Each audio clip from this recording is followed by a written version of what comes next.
Hey guys, this is Joe Tech from JoeteckTips on Facebook, Twitter, and Instagram.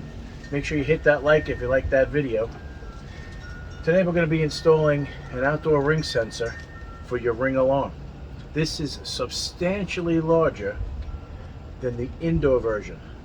So we're going to be installing this here, and we're going to try to get it set up on the gate.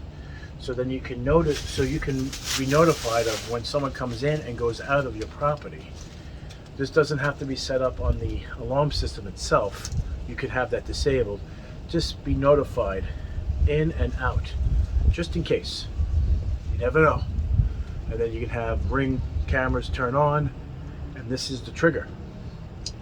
Let's do the installation. All right, we did an installation right here on the gate.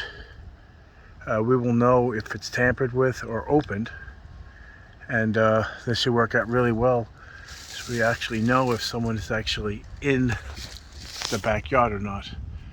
We have two of them to install, one on one side and one on the other, and it should be rocking and rolling. This is operated on 2 AA batteries, and it should be relatively easy to install. All right, this is the other one. Set up. This is the other one all ready to go, set up and ready to go. Very exciting to know that now I have my outside gates armed, so I know who comes and who goes. So guys, if you like that video, give me a thumbs up. Oh, by the way, this is what it looks like, the box. It comes in a 2-pack. You can get it as a 2-pack or individual, but I purchased a 2-pack because I had 2 gates. So anyway, guys, if you like this video, give me a thumbs up. And if you're not a subscriber, please subscribe. Take care, and we'll see you next time.